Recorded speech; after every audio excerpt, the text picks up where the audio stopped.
aprendeu a produzir o fogo, que de início era para afugentar os predadores, não era para se aquecer, não era para poder se iluminar, era para afugentar, ou seja, criar a energia da repulsão daquilo que pudesse nos trazer qualquer desconforto.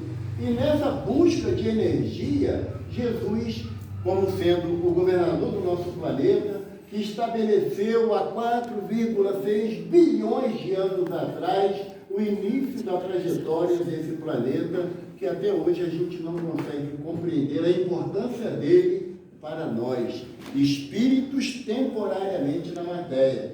Nós, espíritas, temos muita dificuldade de entender a questão da imortalidade da alma. Muitos de nós, por diversos motivos, acreditam ou pensam que a partir do momento que eu tomo conhecimento que eu sou um espírito e sou imortal, então a partir desse conhecimento que eu adquiro a imortalidade, quando não é assim que a doutrina nos apresenta. A nossa imortalidade é a partir daquele momento, como está lá na Gênesis de Moisés, no capítulo 1, versículo 26, façamos o homem à nossa imagem, à nossa semelhança. Naquele momento, a divindade reunida cria o espírito, o ser imortal, e a sua destinação a ser feliz. Cada um de nós entende essa destinação, ou determinismo, ou destino, o nome para as mais variadas explicações, como sendo algo que não nos cabe nada fazer quanto aquilo. Os espíritos dizem ao Sr. Allan Kardec que a única determinação quanto na matéria é o desencarne. Caso não saiba, todos nós teremos que morrer. Não dá. Eu sempre gosto de dar essas notícias no início da palestra, porque quem quiser correr, já corre. Né? Mas todos nós, daqui a 100 anos, provavelmente nenhum de nós estaremos na matéria. Então não tem como se apavorar. Até porque não vai morrer hoje. Não dá para esperar a palestra terminar. Aí depois, né, que a gente vai para casa. Porque é muito difícil desencarnar dentro de casa de espírito, eu não sei porquê. Não é muito difícil, não. A pessoa desencarna no trabalho, desencarna em shows, ninguém, né? É estranho isso, então isso garante a gente pelo menos 40 minutos a mais na matéria, porque é o tempo da palestra. Depois é Deus por todos e cada um por si. Não dá para a gente configurar. E esse determinismo do desencarne é algo que nós não podemos fugir. Fora isso, ou seja, na condição de espírito, ser imortal, criado por Deus, simples e ignorante, o único determinismo que nós somos impulsionados a ter é, como diz Kardec, quando ele questiona aos espíritos benfeitores se há determinismo sobre a vida do homem. E os espíritos dizem que uma vez na matéria, o desencarne é determinante, é determinismo. Agora, na condição de espírito, todos nós somos determinados, todos nós temos um desejo imperioso de ser feliz. É a destinação de cada um de nós. É a felicidade, e evidentemente não é a felicidade de ganhar na Mega Sena. Não é a felicidade de ganhar, de ter casa de praia ou de campo. Não é essa a felicidade física, mas a felicidade moral. Aquela que Jesus diz claramente numa linguagem muito fácil de entendimento, que deixa o nosso coração assim esperançado.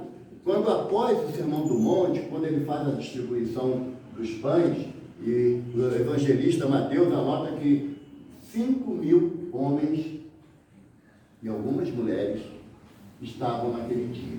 Porque naquela época não se contava muito com mulher, porque a gente avalia pelo dia de hoje, né? Se a gente for mandar levantar a mão as meninas e os meninos, a gente vai levar de lambuja.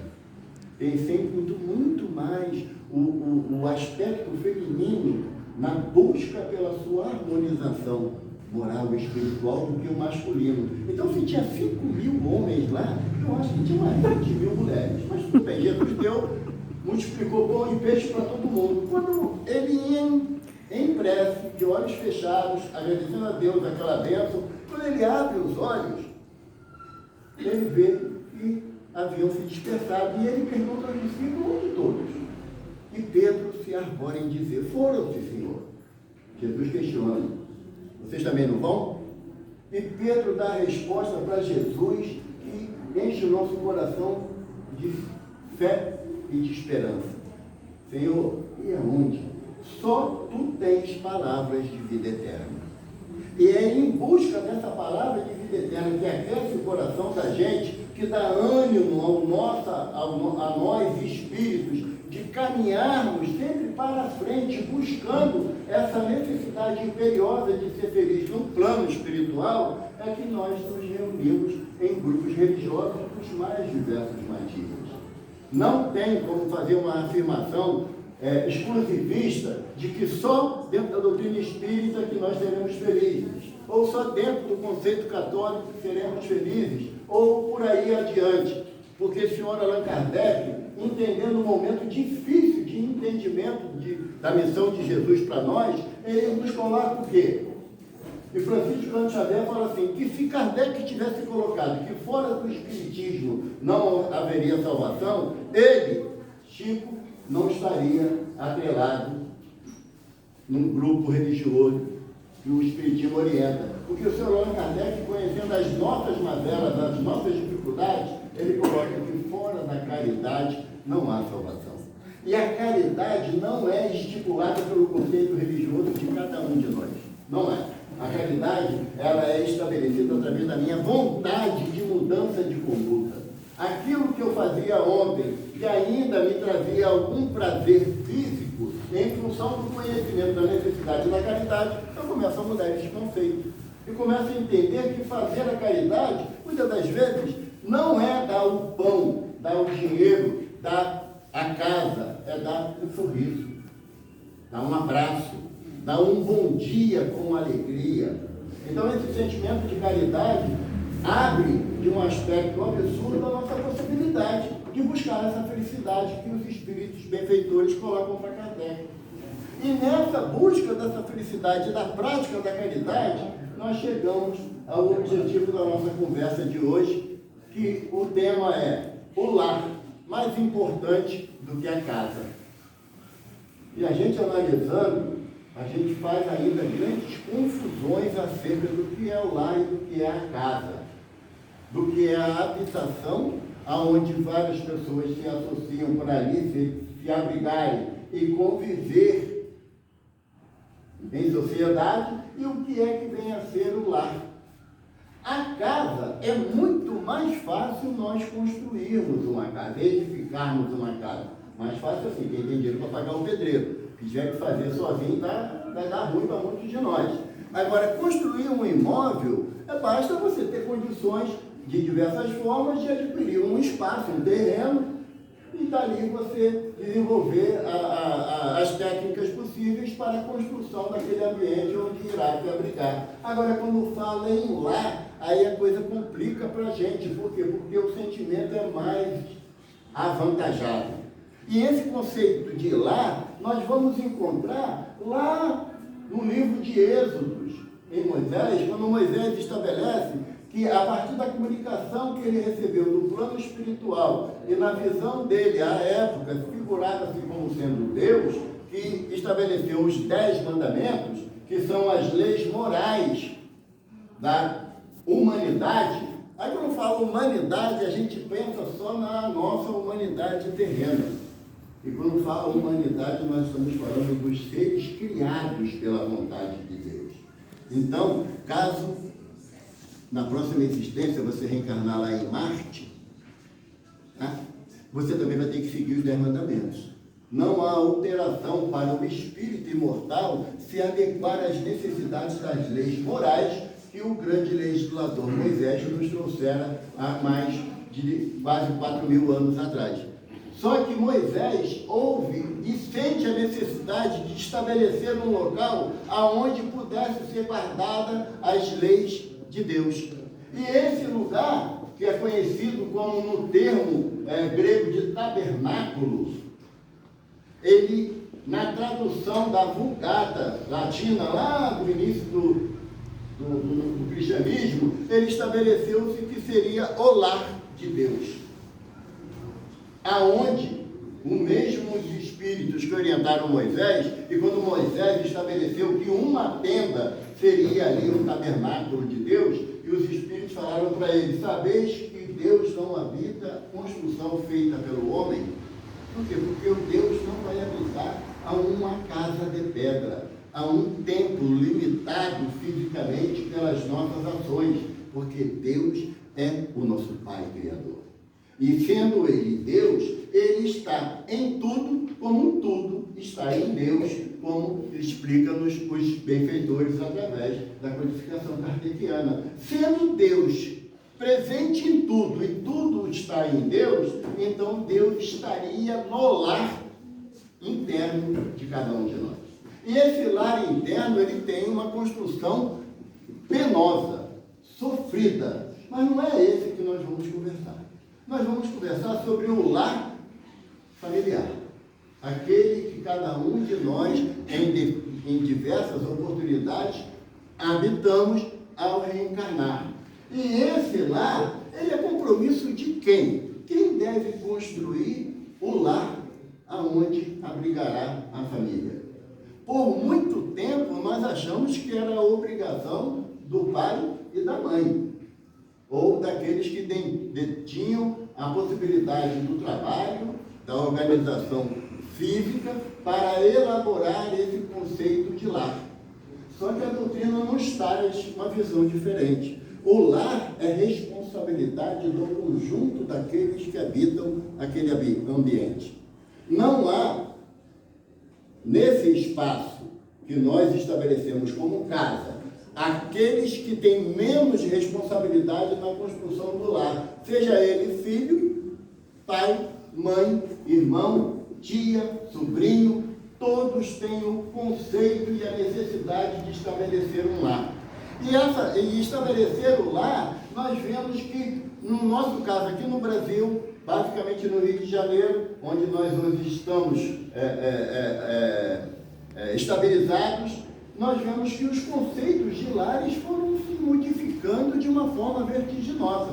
Por quê? Porque eu, que não sou lá muito garotão, na minha infância, o lar, ele era o conceito de respeito total aos nossos progenitores, ao pai e à mãe. E eu costumo dizer que hoje eu entendo que minha mãe se comunicava comigo por Wi-Fi.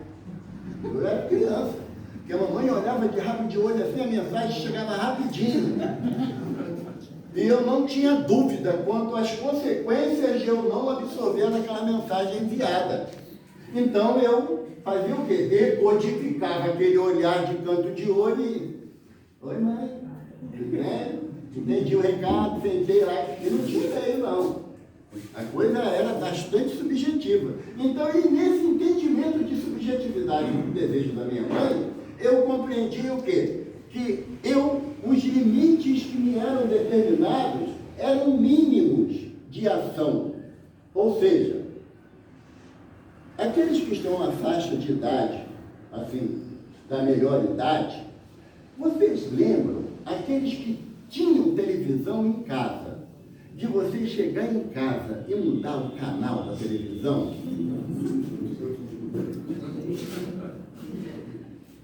A televisão, a primeira televisão que eu vi na minha casa, ela tinha só o tubo, não tinha caixa.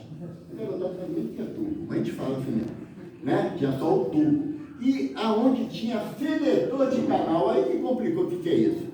Era trocado o canal, era com alicate, sabe? Que dava choque, então a mamãe pegava o alicate para trocar.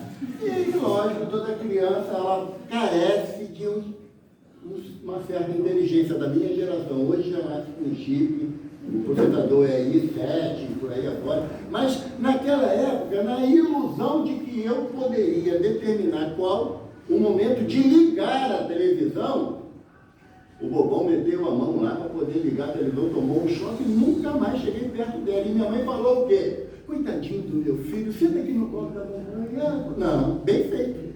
Foi mexer onde eu não devia, eu mandei tu mexer. Não era assim? Não era? Eu cheguei na casa da minha filha, domingo, dia dos pais. Eu tenho 4 filhas, 4 meninos e um menino. E eu estava na casa da mais velha, e chegamos lá, sentado na sala, e estava passando um desenho chato pra caramba, porque eu não estava prestando atenção, mas mesmo assim sabia que era chato. E eu falei assim, Michele, eu vou trocar de canal? Não, Pedro está vendo. Eu tenho 9 anos. Não, pai, mas ele quer ver. Ele não está vendo lá no quarto. Não, pai, ele gosta de ver aqui na sala, porque é maior a televisão. Eu falei, dona Dalva, você faz falta. Porque o nosso conceito de lar antigamente era a obediência irrestrita à vontade dos pais.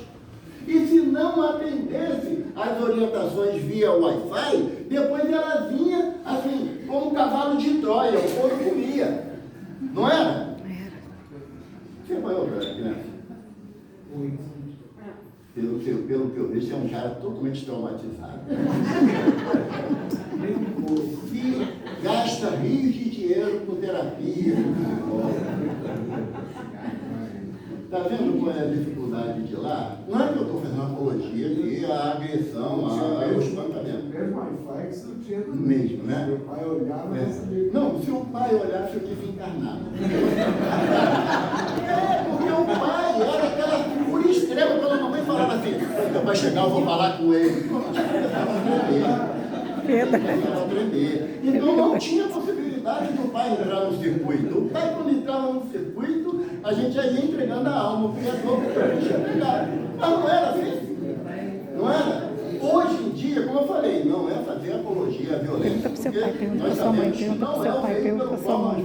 Nós vamos orientar melhor. Mas temos que saber impor limites. Por quê? Porque hoje o que nós vemos é que um pirralho de 6 anos manda na casa. Manda. Ele não dá opção, não. Ele não dá opção. Eu, certa vez, eu e minha esposa, a gente foi comer uma pizza com um casal amigo, e chegamos na pizzaria, e aí, é natural, você vai perguntar qual o sabor que você quer, né? Aí a gente falou assim, ele só come de calabresa. Ele quem? Não, Júnior, calabresa? Mas eu não quero calabresa. Bom, vocês pedem o que vocês quiserem. Eu vou pedir calabresa, porque ele só quer calabresa. E eu olhei para o moleque que tinha 5 anos. Sabe? É uma coisinha daquela que não consegue entrar no carro e botar o cinto sozinho. Não vou falar nem do ônibus. Né? Porque a gente, hoje em dia, morre, mas não deixa o filho andar de ônibus. Né? E eu, na minha época, ia até, por exemplo, a gente está aqui no Tauá, eu andava até o fundão para ir para a escola. E não era de tênis, era de chinelo de dedo. E quando rebentava o chinelo, a mamãe falava assim, não tomou conta do que é seu, vai usar tamanco. Lembra do tamanco? Lembra? Era um pedaço de pau, uma tira assim, que você metia o pé. Não é? Quando tinha couro. Quando não, era curvinho mesmo, né? E quando rebentava aquilo, botava um plástico. Mas eu não sou um homem infeliz por isso. Eu comecei a entender desde cedo que eu tinha que valorizar o esforço dos meus pais para colocar o mínimo que era possível na minha mesa. Porque quando criança, eu jamais tive aquela petulância e falava assim, eu não gosto disso. A mamãe falava assim, não gosto, eu não como, mas eu não como. Aí hoje o filho fala assim, cadê a Coca-Cola? Aí a mãe fala, não comprei não, então não vou almoçar. Meu filho, que isso? Vem cá, mamãe vai fazer um suquinho para você. Gente, não conhecia a dona Gal, mamãe que era o negócio. Porque não é que a minha mãe, ela desencarnou, já tem 27 anos. E na semana que ela ia desencarnar, ela virou para mim e falou assim, filho, eu queria te falar, eu sou o caçula de 8 irmãos. Eu fui muito ruim com vocês. Eu falei, não, porque eu bati muito em vocês. Eu falei, mãe, eu vou contar um segredo para você que eu guardei comigo, esse segredo. Se você soubesse tudo que eu tinha feito, tu me batia mais. Porque a gente esconde, né? A gente esconde. Eu falei, mãe, eu apanhei menos do que devia. Ela, tu tá falando isso porque tu sabe que eu vou morrer nessa casa. Eu falei, não, é verdade. Sabe? Porque a gente esconde mesmo. Só que hoje o filho diz na cara da gente, eu não quero saber. Aí você, tá bom, depois a gente conversa. vou tentar de novo. E olha só, ele está tão rebelde, está rebelde. Sabe qual era o nome que eu tinha lá em casa da minha mãe? A rebeldia era uma vara de marmelo, pendurada assim. A mamãe não sei como ela conseguiu escrever, rebelde. Quando a gente começava, ela falava assim, tem alguém rebelde aí? Aí a vontade acalmava rapidinho. Por quê? Porque o nosso conceito de lá, naquela época, e tirando o lado das agressões, que eram de forma totalmente desmedida, apesar que eu sou daquele conceito que pé de galinha não mata pinto, sabe? É que eu cheguei, quando eu cresci e constituí a minha família, eu cometi o seguinte erro: não vou criar meus filhos como eu fui criado. E eu deveria, até esse conceito é válido, quando eu analiso aquilo que eu julgo que não foi útil que meus pais fizeram, e eu deixo de lado, mas eu acho pouco provável que eles só tenham errado a ponto de eu mudar tudo. Porque quando nós, na nossa infância, nós chegávamos na casa de um parente, de um amigo, ou mesmo dos avós, nós não tínhamos autonomia para nada. Hoje, quando nós recebemos visita na nossa casa, o menino fala assim, qual é a senha do Wi-Fi? Nem boa tarde, boa noite, bom dia, tá?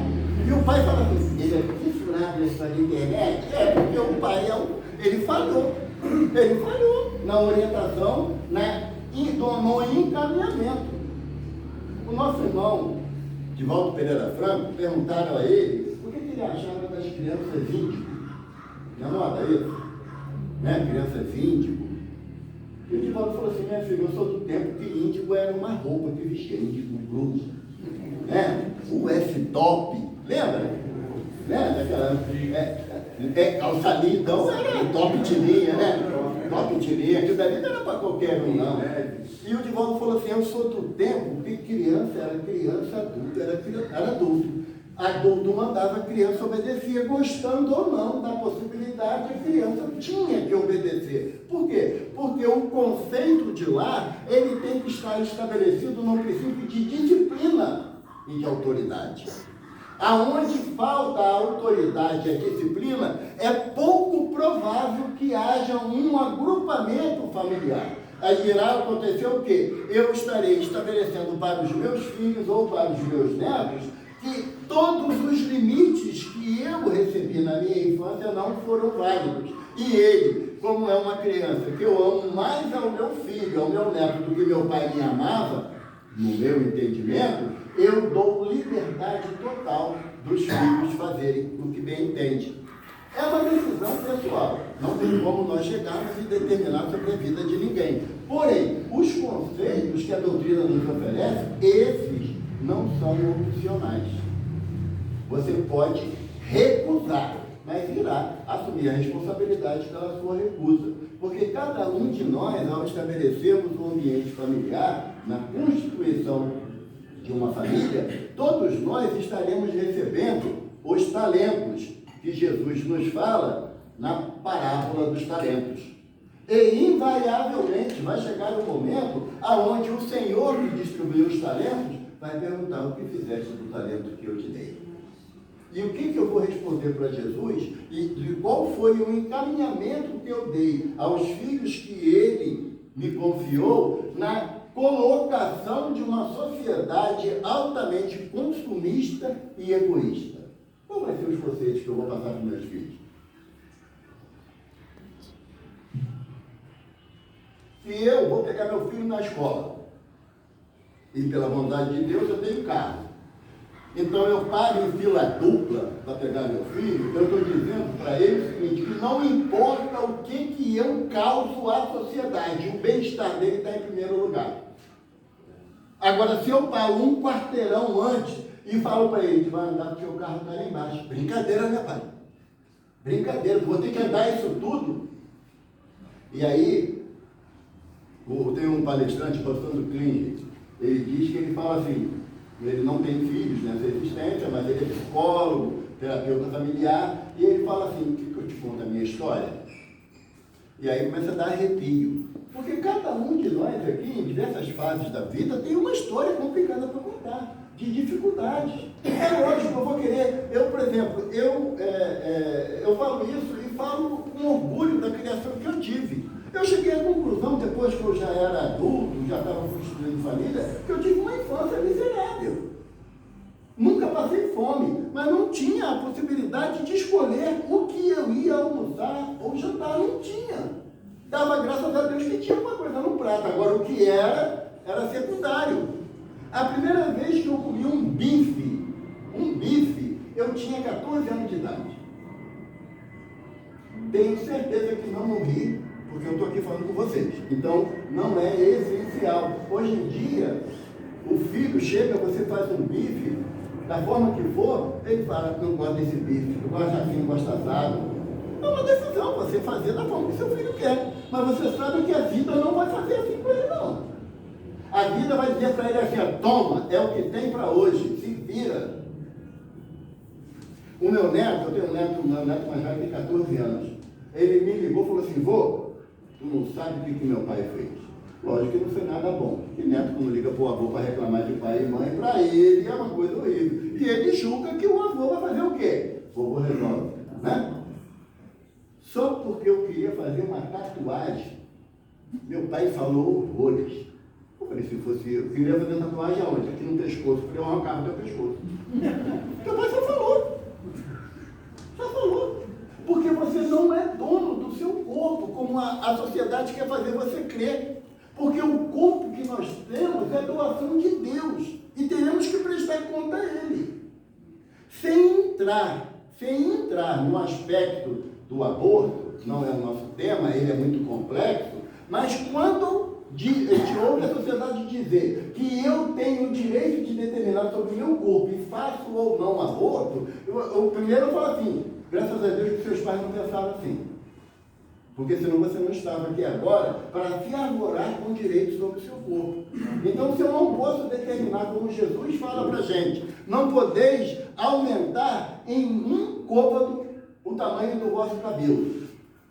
Não podeis fazer o sol parar de brilhar por um segundo. Porque tudo está sob a determinação de Deus.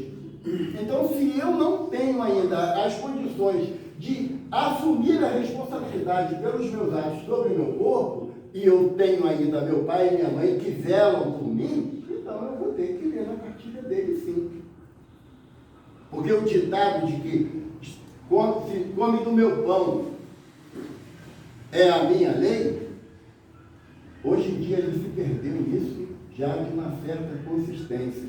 Porque tudo hoje é a preocupação de traumatizar o filho, a filha. E mesmo que isso lhe cause um trauma terrível de ser conivente com os erros que os filhos cometem. A concepção de lar não está estabelecida numa sociedade que seja igual para todo grupo social. Não está. A concepção de lar está estabelecida nas leis de Deus. Porque na pergunta 775, Kardec pergunta aos espíritos qual seria a consequência da dissolução das famílias. E os espíritos respondem: a recrudescência do egoísmo.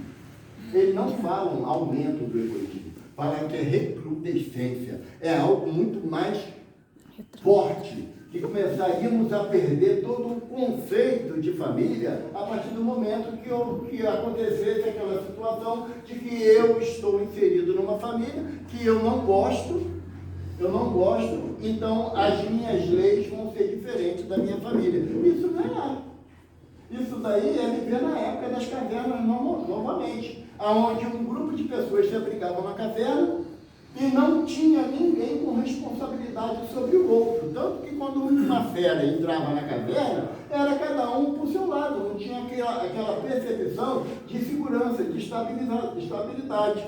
Você pega um filho que se julga muito autossuficiente, no auge dos seus 12 anos de idade, deixa faltar a luz, sai sem ele ver e faz um grito estranho do lado de fora de casa para ver se o autossuficiente vai ficar lá tranquilo, achando que ele pode resolver a situação.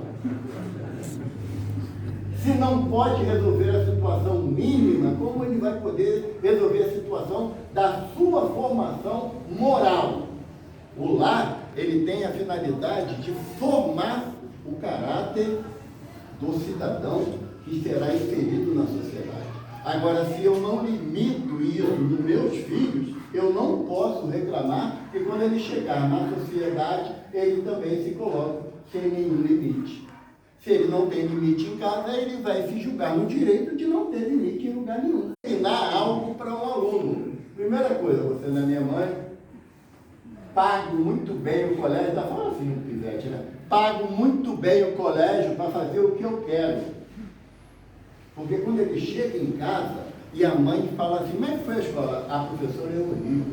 A senhora acredita que ela me botou para fazer dever? A mãe fala assim, amanhã eu vou lá.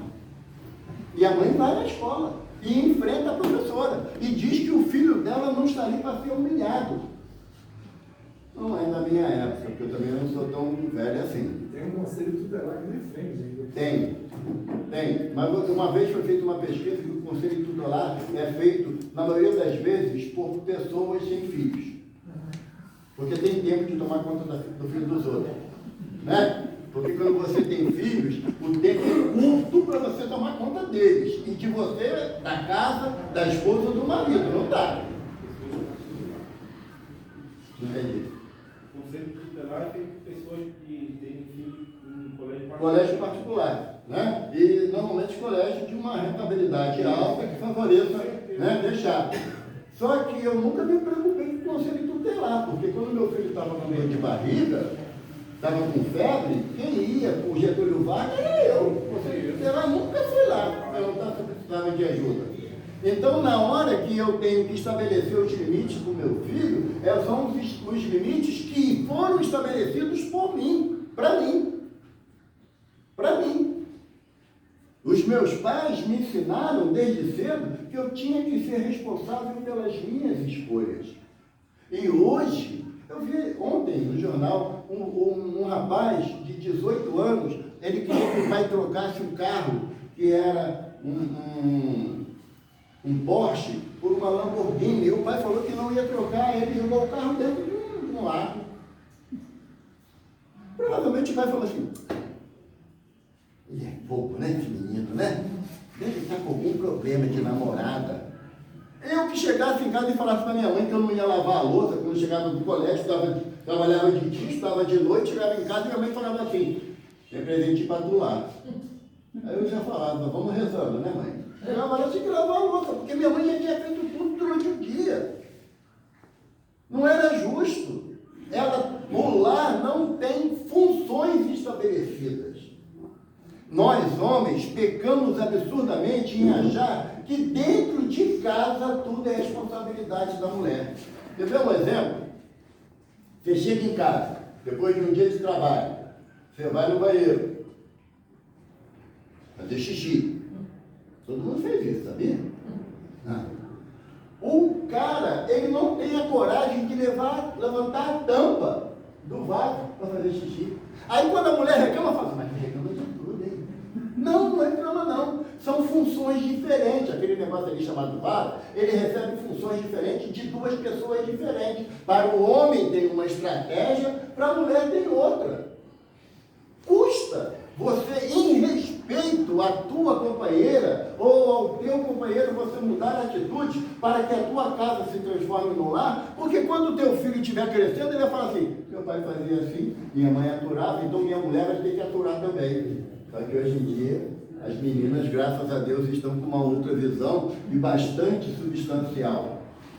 Porque, na minha época, de jovem, a minha mãe falava assim, eu fui criada desse jeito, ruim com ele, pior sem ele. Hoje em dia, a mulher fala assim, se está ruim com ele vai com Deus.